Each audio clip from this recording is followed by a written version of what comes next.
나의 하나님이여 내가 주를 높이고 영원히 주의 이름을 송축하리이다.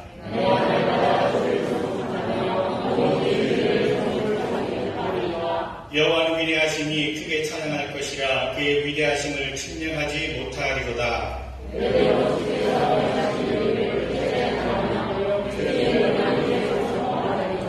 사람들은 주의 두려운 일에 권능을 말할 것이요 나도 주의 위대하심을 선포하리이다.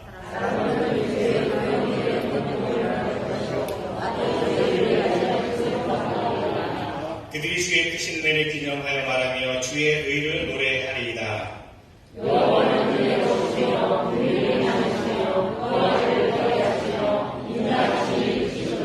여호와께서는 모든 것을 선대하시며 그 지으신 모든 것의 긍휼을 베푸시는도다.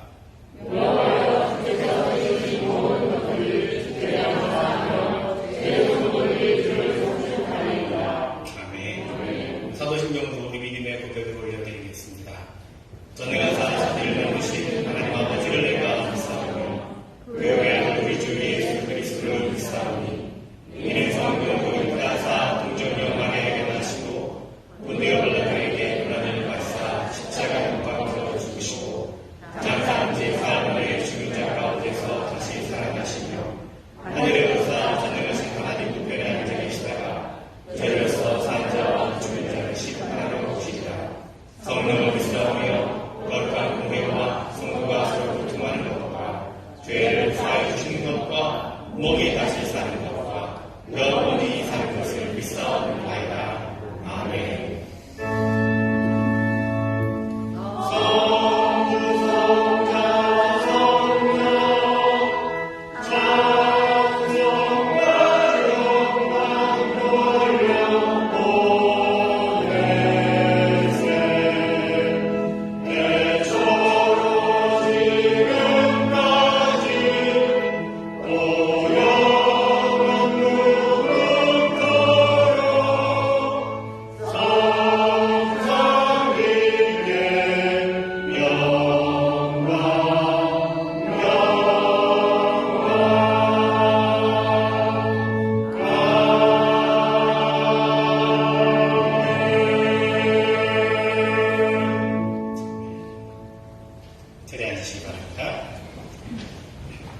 오늘도 거룩하고 복된 주님의 날에 예배의 자리에 나오신 여러분 한 분 한 분을 주님이 이름으로 축복하고 환영하고 또 사랑합니다.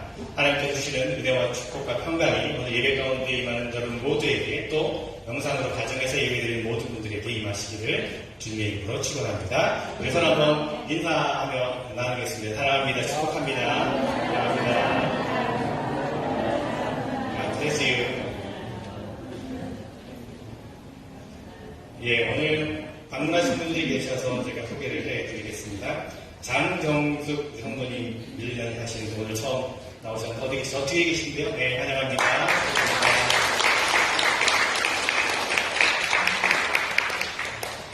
오랜만에 뵙는 분들이 있어서 또 반갑고요. 우리 두 분의 목사님께서 오늘 예배 함께 참여하셨는데 유희정 목사 그리고 레버 브라이언 배팅 함께 예배했는데 환영합니다. 축복합니다. 우리 두 분 목사님은 연애 안수사역위원회에서 사역하시는 분이신데 오늘 저희가 이렇게 또 방문해서 함께 예배를 드리게 됐습니다. 유희정 목사님 캘리포니아에서 오셨고요. 브레아나 감독에 섬기고 계시고 브라이언 배팅 목사님은 하와이 지방에 계십니다. 카일러 임시를 섬기고 계신데 함께 예배해서 너무나 감사하고 또 기쁩니다. Thanks for visiting us. Thank you. 교회 소식을 나누도록 하겠습니다.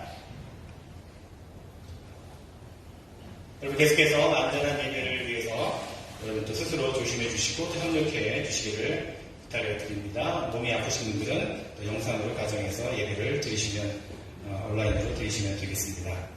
다음 주일은 추수감사 주일입니다. 땡스기빙 선데이인데요. 우리 작년까지 지난 팬데믹 이후에 연합 예배를 드리지 못했는데 땡스기빙 선데이에 올해는 연합 예배를 드리도록 하겠습니다. 다음 주일에 하나부 영어부 사모한부는 함께 들어날지 안 할지 지금 논의해서 알려준다고 했거든요. 일단 영어부와 하나부는 함께 연합으로 예배를 드립니다. 여러분은 그냥 이 자리에 늘 오시던 시간대로 오시면 됩니다. 11시에 연한 예배를 드리게 되는데, 추수감사절 여러분 오실 때 가능하시면 이렇게 과일 같은 거 가져오시면 여기 재단 장식을 하고, 또 이후에 또 이렇게 이웃들과 나눠주도록 그렇게 하겠습니다. 지난 2년 동안은 저희가 이제 캔풋을 받아서 도네이션을 했는데, 올해는 저희가 후이 프로젝트로 미리 캔풋을 도네이션 받아서 또 수단어베이스 센터에 저희가 도네이션 했기 때문에 추수감사주에는 과일을 좀 갖고 오시면 바구니를 만들어 오셔도 좋고요. 아니면 뭐 한두 개, 한 개, 두 개 이렇게 가져오시면 저희가 장식을 하고 또 이웃과 나눠도록 그렇게 하겠습니다. 토요일날 가져오시면 더 좋고 주일날 오전에 아침에 예배 전에 오실 때 가져오셔도 좋겠습니다. 오늘 목회협조위원회 오후 1시에 영어 구성자대실에서 모임을 갖습니다. 구역회 차주 컨퍼런스가 12월 2일 금요일 저녁에 줌으로 있습니다. 여러분 해당되신 분들 기억하시기 바라고요. 올리브 한글학교 가을학기가 이번 토요일날 이제 가을학기를 종강하게 됩니다. 여러분 계속해서 마무리 잘할 수 있도록 기도해 주시고 협력 부탁드리겠습니다. 아나바다장도 계속 진행 중인데 많은 분들이 또 가져오시고 또 가져가시고 하시는 모습을 보면서 참 잘했다 그런 생각이 드는데 여러분 언제든지 뭐 집에서 이렇게 나누고 싶은 것들 가져오시면 또 필요한 분들이 가져가시게 될 겁니다. 가족의 나이 때 신방받기 원하시는 분들은 속상님께 말씀해 주시고 아미밴드에서 이제 프리 콘서트를 하는데 우리 소피아 유집사님께서 양육을 드리시기 때문에 혹시 티켓을 원하시는 분들은 의술비 집사님께 문의해 주시면 함께 할 수 있을 것 같습니다. 여러 가지 어려운 때 또 서로를 돌보며 또 돌아보며 또 기도하고 격려하며 또 협력하는 우리가 되었으면 좋겠습니다. 오늘 애차는 김용현 선생님 또 홍명희 집사님께서 헌신해 주셨고 재단위원은 유종민 선생님 가정에서 또 헌신해 주셨습니다. 감사드립니다. 이 시간 기도하실 때 성필이장님께서 대표 기도 인도해 주시겠습니다.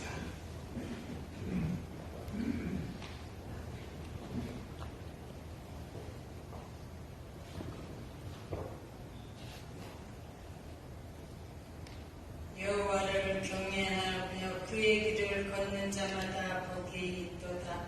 한 주간도 저희들 세상에서 건강하게 지켜주시고 이 아름다운 날 주님 성전에 나와 예배 올려드릴 수 있게 하심을 감사합니다. 우리에게 건강 주시고 주님의 제자 삼아주심을 감사드리며 하루하루 삶 속에 봉사에 감사하며 살게 하옵소서. 감사의 계절 서로가 감사하고 서로가 사랑하며 믿음 안에서 한 동력자가 되게 인도하여 주시옵소서. 우리를 택하여 주시고 우리를 제자 삼으신 주님, 저희들 세상에 살면서 주님의 영광을 가리지는 않았는지요. 저희들을 용서하여 주시옵시고 이 시간을 통하여 저희들에게 성령의 은혜로 어루만져 주시오. 저희 믿는 자들 세상에서 믿는 자답게 살아갈 수 있도록 인도하여 주시옵소서. 베풀고 감사하며 서로가 사랑하며 서로가 협력하여 봉사하고 헌신할 때에 알게 모르게 헌신하는 주님의 손길들 저들의 가정과 저들을 건강하게 지켜주시오. 115년의 역사를 지나간 것처럼 앞으로도 더욱더 115년의 해를 더 이 올리브 재단을 통하여서 주님 영광 받아 주시기를 간절히 바라옵고 원하옵나이다. 오늘 이 자리에 새로 나와 같이 예배드리는 식구들이 있습니다. 이 올리브 재단을 이끌어갈 주님의 백성들 오늘 하루도 복된 날 허락하시고 저들의 가정과 저들의 직장에 축복하여 주시옵소서.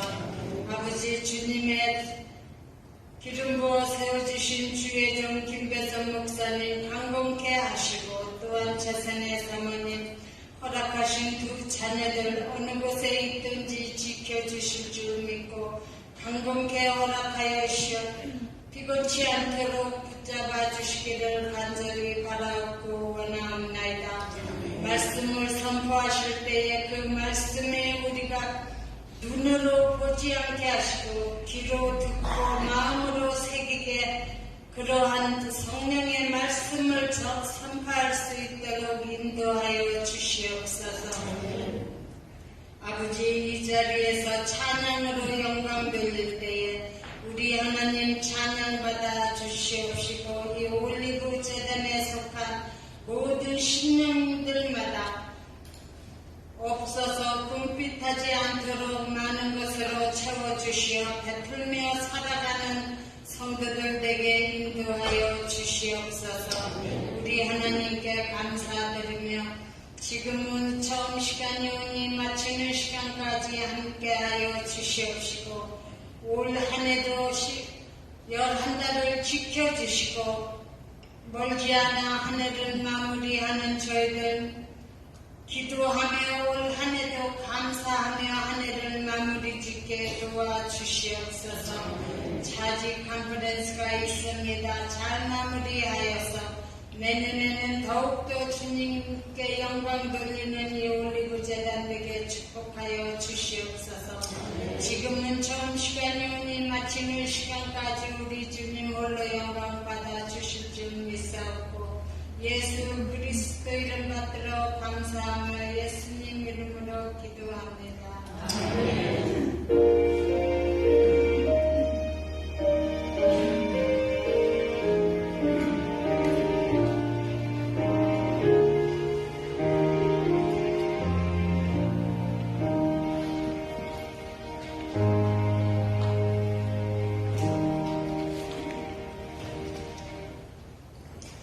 오늘 우리에게 주신 하나님의 말씀은 창세기 11장입니다. 창세기 11장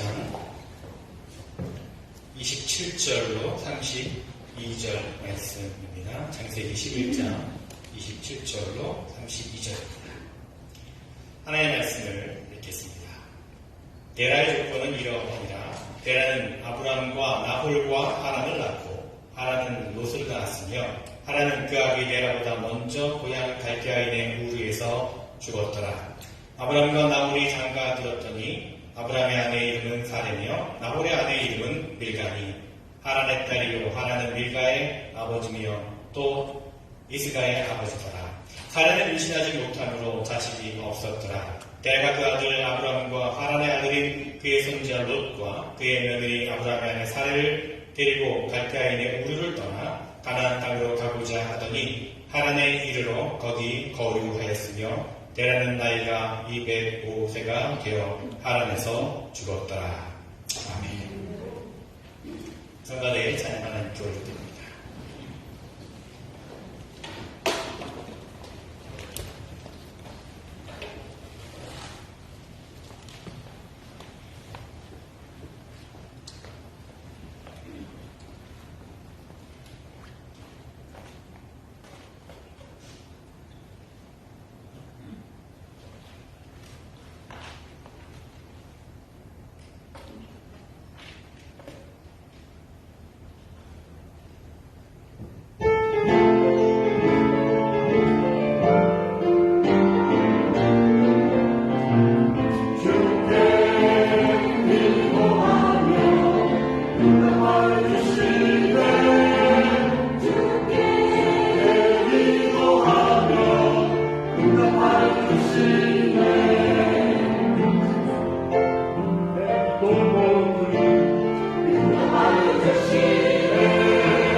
귀한 찬양 성가대 감사드립니다. 우리 기도가 하나님께 응답받는 기도가 되기를 간절히 소원하면서 그 고백을 하나님께 또 올려드렸습니다. 감사드립니다. 여러분, 완벽한 인생을 살아가는 분은 아무도 없을 겁니다. 스스로 자신은 완벽한 인생을 살아왔다라고 생각하는 분도 아마 아무도 없을 겁니다. 임종을 준비하시는 분들의 이야기를 듣다 보면 전혀 후회 없는 인생, 완전한 인생을 살았다라고 말씀하시는 분은 아무도 안 계시더라고요. 그렇습니다. 누구나 완전한 인생을 살지는 못합니다. 그럴 수도 없고요. 그것이 우리의 인생입니다. 예전에 한국의 대중가요 가운데 인생은 미완성이라고 하는 노래 혹시 여러분 기억하시는지 모르겠습니다. 우리 인생은 완성을 향해 나아가는 하나의 과정이라고 하는 그런 가사의 노래였던 것으로 기억을 합니다. 맞는 것 같습니다. 우리 인생은 처음부터 완성된 것이 아니라 계속해서 조금씩 완성을 향해서 나아가는 것이 우리의 인생입니다. 우리 신앙도 마찬가지입니다, 여러분. 우리의 믿음도 완성을 향해서 나아가는 과정입니다. 처음부터 완전한 신앙을 가진 사람은 아무도 없습니다. 비록 지금은 부족해 보이고 흠이 많이 있지만 점점 고쳐지고 다듬어지고 만들어져서 온전한 신앙인의 모습으로 세워가게 되는 것입니다. 완전을 향해서 계속해서 나아가는 것이 그것이 우리의 신앙생활일 것입니다. 갈등치고 살고 하신 어느 목사님께서 이런 이야기를 하는 걸 들었는데요. 우리 신앙생활을 언더 컨스트럭션, 공사 중이라고 하는 표현을 쓰더라고요. 공감했는데 공사 중이기 때문에 우리 인생이 공사 중이기 때문에 때로 우리의 모습이 다른 사람들 보기에 좀 불편할 수 있습니다. 다른 사람들의 믿음을 보고 불만을 가질 때도 있습니다. 그것도 역시 공사 중이기 때문에 그렇습니다. 우리 한번 옆에 계신 분하고 이렇게 한번 인사를 나눠보면 어떨까 합니다. 이렇게 바라보시고 공사 중 불편을 드려 죄송합니다. 이렇게 인사를 해보시기 바랍니다. 공사 중 불편을 드려 죄송합니다.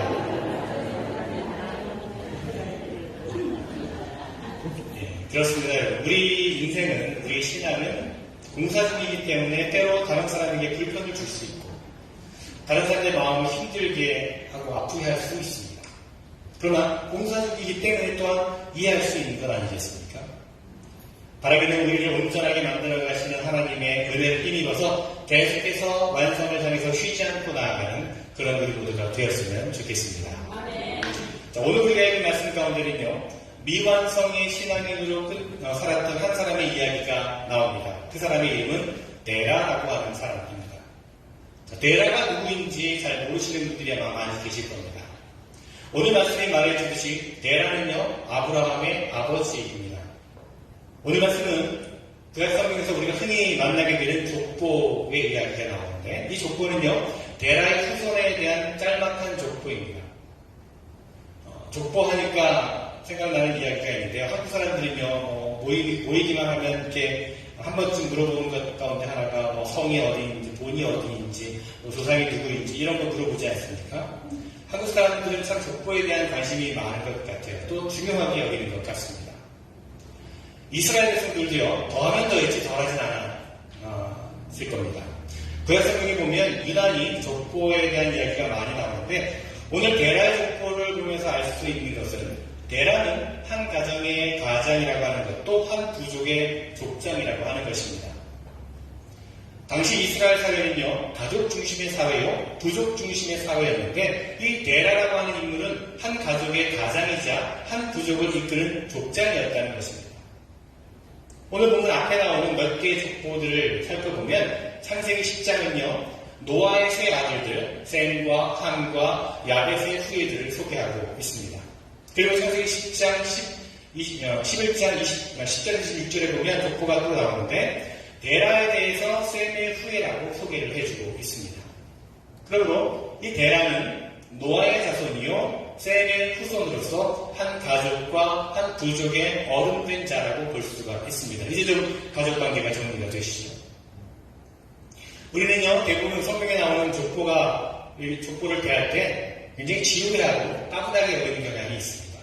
그래서 성경을 쭉 통독해 나가다가도 족보 이야기가 나오는 부분이 딱 만나게 되면 그냥 이번에 스킵 이렇게 넘어가는 경우가 참 많이 있죠. 하지만 성경에 나오는 족보 이야기는요, 단순히 누가 누구를 낳고 누가 누구의 아버지이고 이런 가족관계, 이런 친족관계를 보여주는 것이 목적이 아닙니다. 성경에서 족보라고 하는 것은요, 하나님의 역사가 흘러가고 있는 과정을 밝혀주는 수단입니다.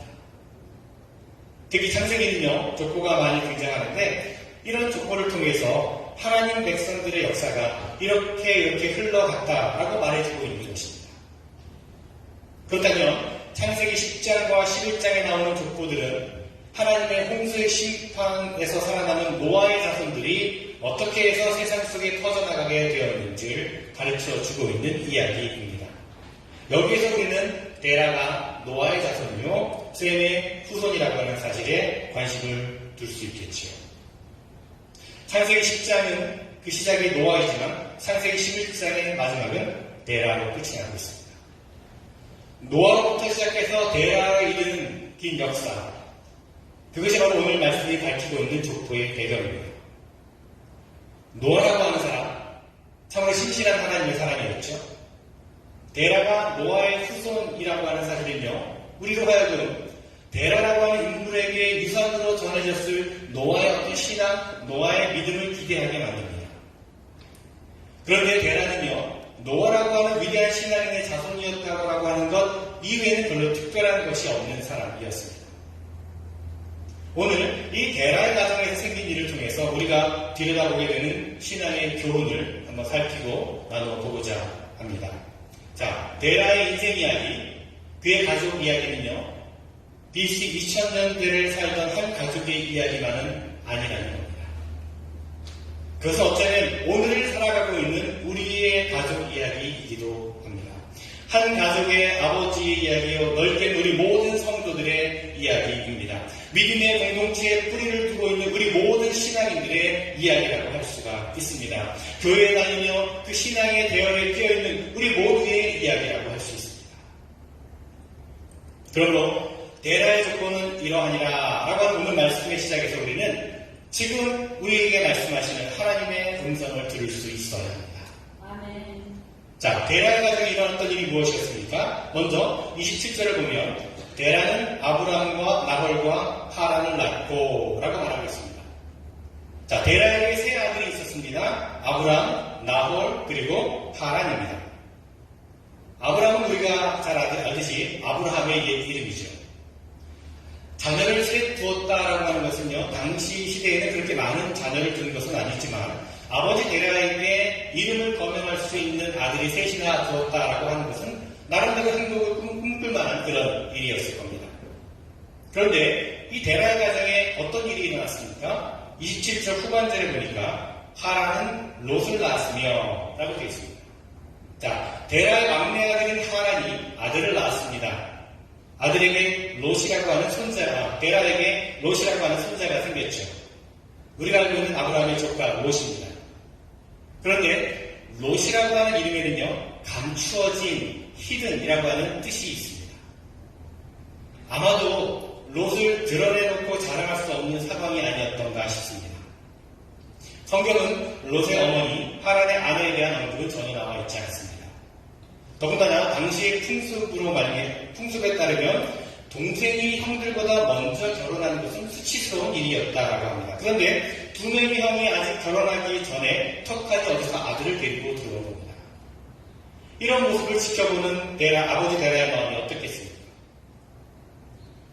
그래서 할아버지 데라는 손자를 드러내지 못하고 감추고 싶다라고 하는 뜻에서 이름을 롯이라고 지었을 수도 있었을 겁니다. 데라의 가정에 무엇인가 문제가 있었습니다. 데라의 가정이 지금 흔들리고 있었습니다. 데라의 인생 여정이 순탄하지 않았음을 보게 됩니다. 그런데 문제는 정작 거기서 끝나지 않습니다. 28절 말씀해 보니까 하란은 그 아비 데라보다 먼저 고향 갈대아인의 우르에서 죽었더라 라고 말씀합니다. 자, 설상가상으로 속썩이던 아들 하란이 아버지보다 먼저 죽게 됩니다.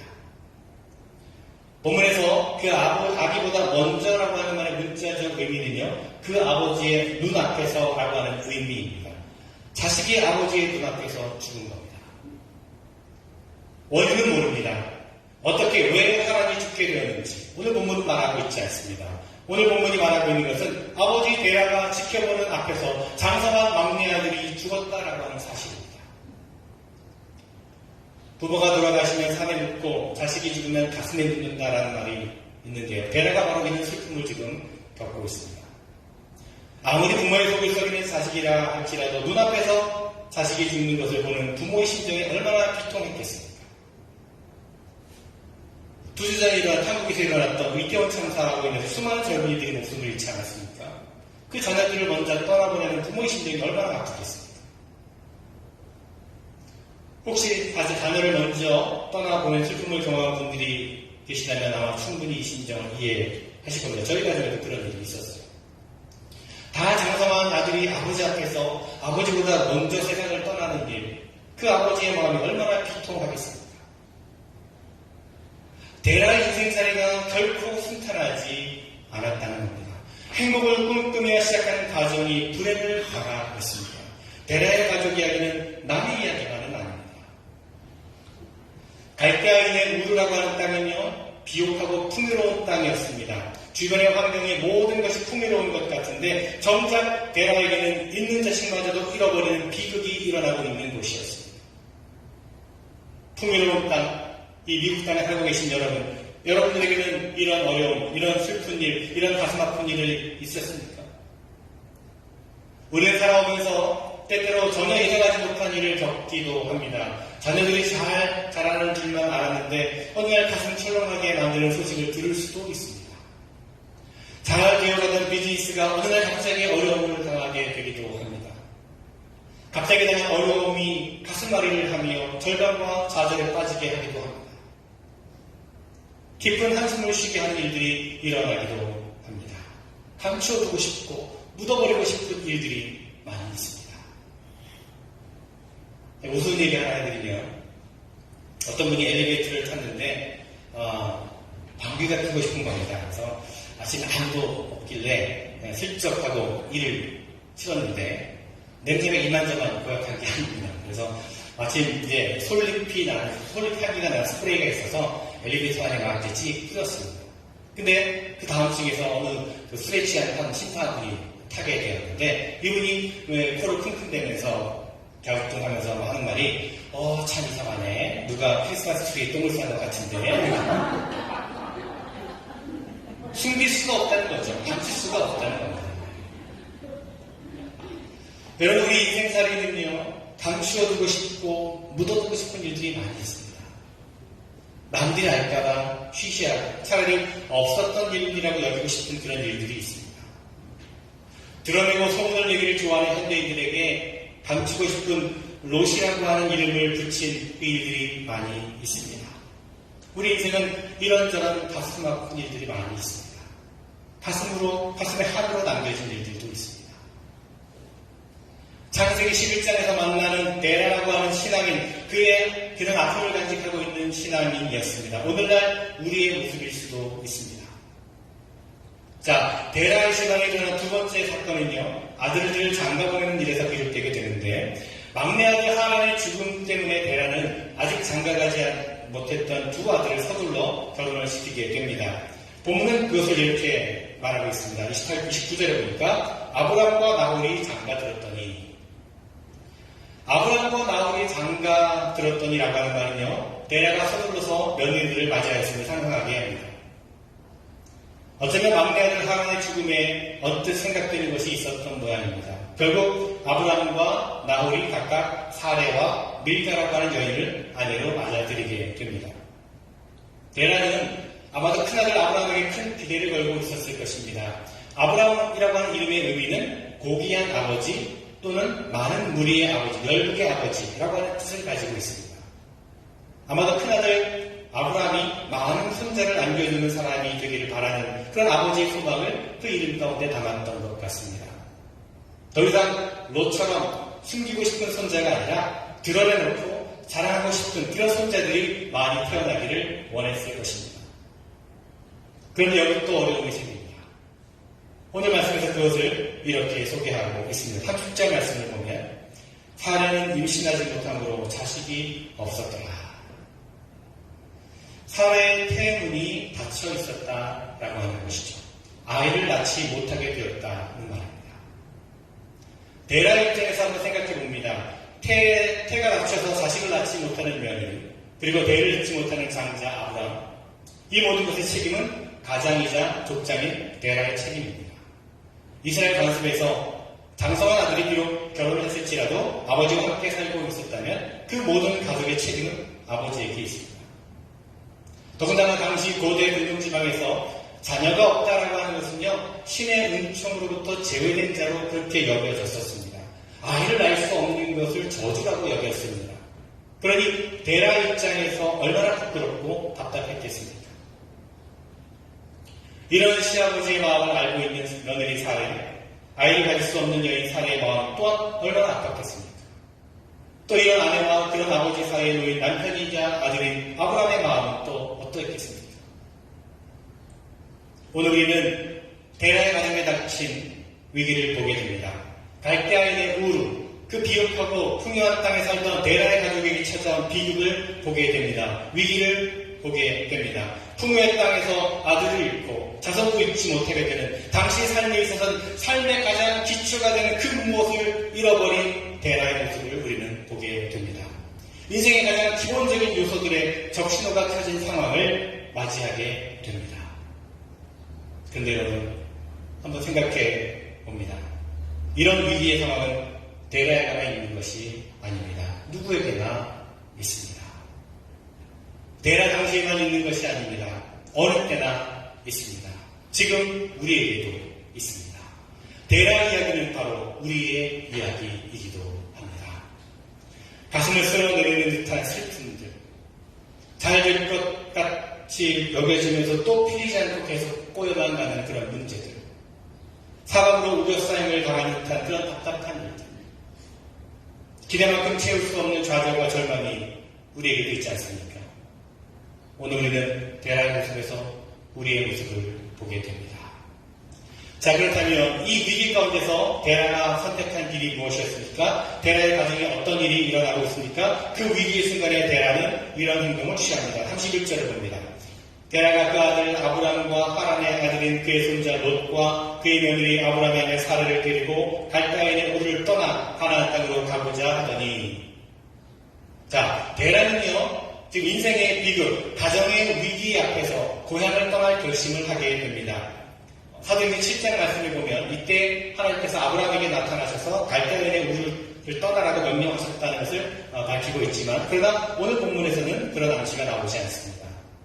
오늘 말씀이 증언하는 것은 인생의 비극, 가정의 위기를 당한 데라가 아브라함을 데리고 고향 땅 우르를 떠나서 가나안으로 향해서 나아가는 길에 올랐다라고 하는 것입니다. 여러분, 성경에는요, 길을 떠난 사람들의 이야기가 참 많이 나옵니다. 기근을 피해서 애굽으로 내려가는 야곱 가족의 이야기가 있습니다. 하나님을 섬기고자 애굽 땅을 떠나서 광야로 나아가는 이스라엘 백성들의 이야기가 있습니다. 포로가 되어서 낯선 땅 바벨론으로 이주하는 사람들의 이야기가 있죠. 그리고 다시 하나님의 인도하심으로 고향 땅 팔레스틴으로 돌아가는 유대인들의 이야기도 있습니다. 이런 이야기들을 통해서 우리가 공통적으로 발견하게 되는 것은 위기 때마다 새로운 곳을 찾아 길을 떠나게 되었다라고 하는 것입니다. 이스라엘에게 있어서 비극의 순간, 위기의 순간은 바로 방향전환의 순간이 되었다라고 하는 것입니다. 삶의 끝이 아니라 새로운 시작이 되었다라고 하는 거죠. 여러분, 고난이라고 하는 것은 새로운 상황을 대적하도록 만드는 전환점이 됩니다. 시련이라고 하는 것은 우리의 삶을 가두어버리는 감옥이 아니라 하나님과 함께 더 성숙해지고 성장해가는 인생을 배우도록 만드는 삶의 교과서와 같은 것입니다. 여러분, 혹시 지금 여러분의 삶 가운데 고난이 있으십니까? 시련이 있으십니까? 감추고 싶은 아픔이 있으십니까? 해결되지 않는 문제로 답답한 가운데 계십니까? 그렇다면 지금이야말로 떠나야 할 때라는 것을 기억하시기 바랍니다. 방향 전환해야 될 때라는 것을 잊지 마시기를 바랍니다. 지금이 바로 내 삶의 방향을 하나님께로 향할 때라는 것을 명심하시기 바랍니다. 아멘. 자, 위기의 상황 가운데서 데라가 길을 떠납니다. 갈대아인의 우르 땅을 떠나 가나안 땅으로 가고자 합니다. 떠난다라고 하는 말과 간다라고 하는 말은요, 히브리 말로 순례자의 용어입니다. 목적지에 다다를 때까지 계속해서 가야 한다는 의미입니다. 오늘은 이곳, 내일은 저곳에서 쉬지만 목적지에 다다를 때까지 끊임없이 나아가야 되는 것입니다. 데라는 지금 목적지인 가나안을 향해서 순례 여정을 떠난 것입니다. 그런데 거기까지였습니다. 거기까지. 오늘 본문의 말씀은 데라가 돌연 그 순례 여정을 끝냈음을 보도해주고 있습니다. 그의 순례 여정이 미완성으로 끝났음을 말해주고 있습니다. 31절과 마지막과 32절을 봅니다. 하란에 이르러 거기 거류하였으며 데라는 나이가 205세가 되어 하란에서 죽었더라. 자, 여기 거류하였다라고 하는 말은요, 한 곳에 아주 정착했다라고 하는 그런 의미입니다. 아픔과 슬픔과 절망 가운데 있었던 데라가 그 순례의 길을 떠나 하나님께로 나아가는 것까지는 좋았습니다. 그러나 그가 순례의 길을 가는 동안에 하란이라고 하는 곳에 머물러 버리고 말았다는 겁니다. 멈춰서고 말았다는 겁니다. 위기의 순간, 그 위기를 박차고 일어나서 가나안 땅을 향해서 나아가던 순례자 데라가 돌연 그 순례를 중단해버렸습니다. 그 신앙의 여정이 그만 미완성으로 끝나버리고 말았습니다. 우리는 왜 데라가 순례 여정을 중단했는지 모릅니다. 오늘 본문은 거기에 대해서 아무런 단서도 제공해주지 않고 있습니다. 우연의 일일지는 모르겠지만 그의 고향 갈대아인의 우르나 그가 거류한 하란 땅이나 모두 달의 신을 섬기던 곳이었다고 합니다. 그래서 아마도 데라가 하란에 도착해보니까 옛 고향의 풍속과 너무나 비슷해서 그만 가나안까지 가는 것을 포기하고 거기에 주저앉을 수도 있었을 겁니다. 이유가 어찌되었든지 데라는 그의 순례 여정을 중단하고 말았습니다. 오늘 본문의 데라는 미완성으로 끝난 신앙인의 모습을 보여주고 있습니다. 하란이라고 하는 것은요, 당시에 낙타 무역상들이 다니던 교차로가 되었던 곳이었습니다.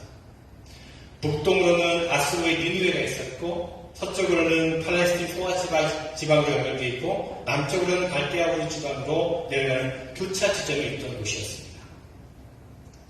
하란이라고 하는 지명의 이름도 교차로, 크로스로드라고 하는 뜻을 가지고 있습니다.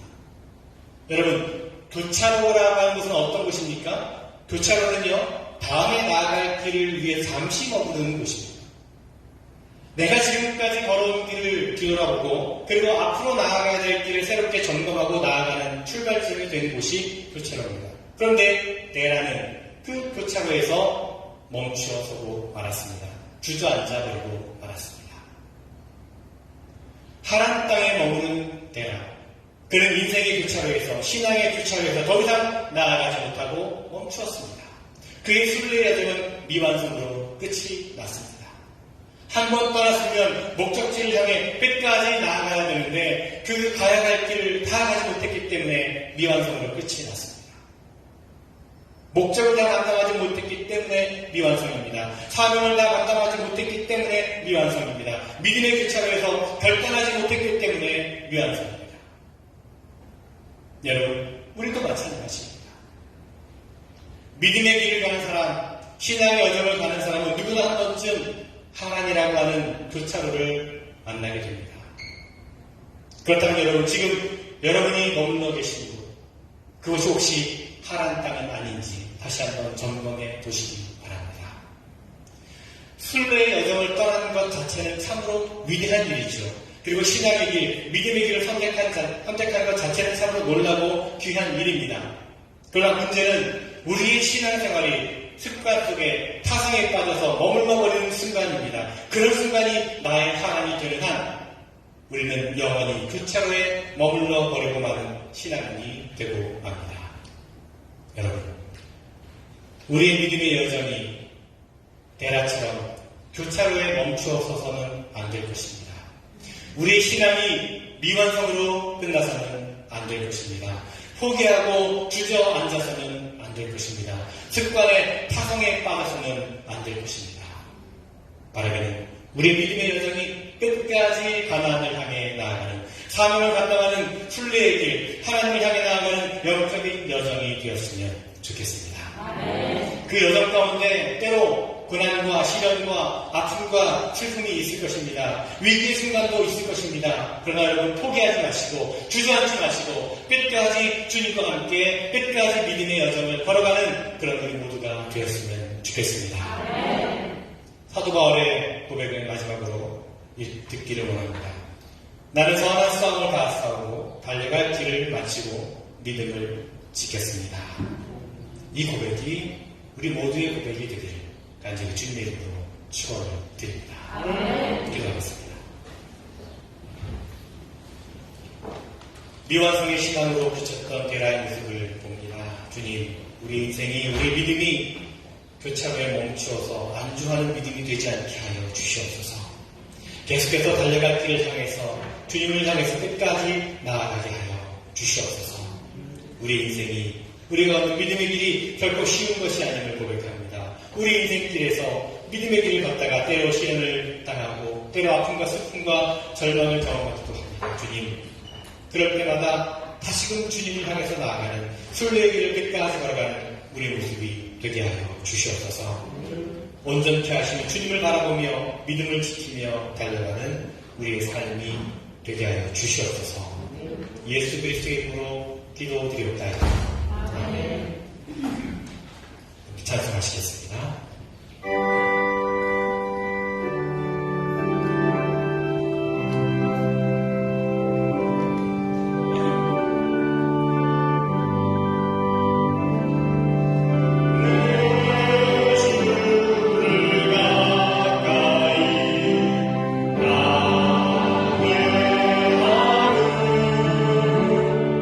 주님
이렇게 인도하신 은혜를 감사를 드립니다.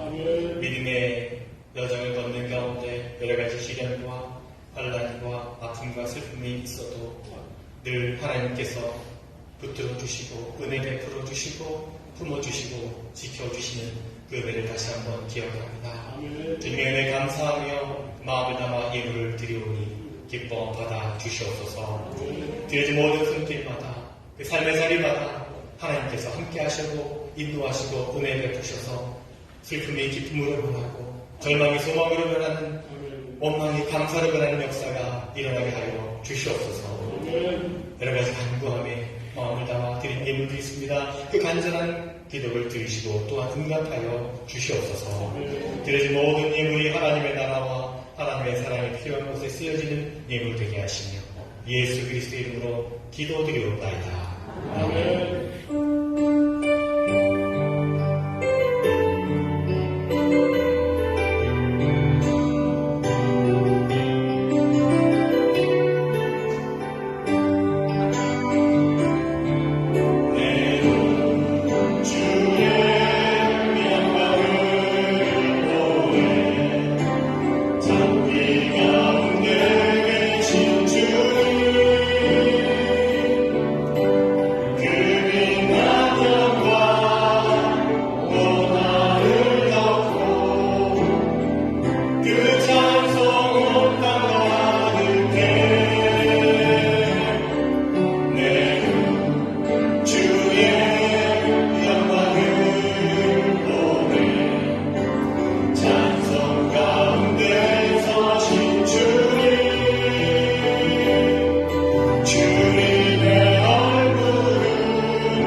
이제는 우리 주 예수 그리스도의 은혜와 하나님 아버지의 그거 놀라우신 사랑하심과 성령의 감화 역사 교통 충만하심으로 참으로 믿음의 여정을 끝까지 달려가기를 원하는 어떤 상황과 형편에서도 주저하지 않고 포기하지 않고 끝까지 믿음의 여정을 가기 원하는 사랑하는 성도들, 저들의 가정과 일터와 삶의 모든 자를 위해 주의 몸된 이 교회 위에 지금부터 영원토록 함께 하시기를 간절히 축원하옵나이다.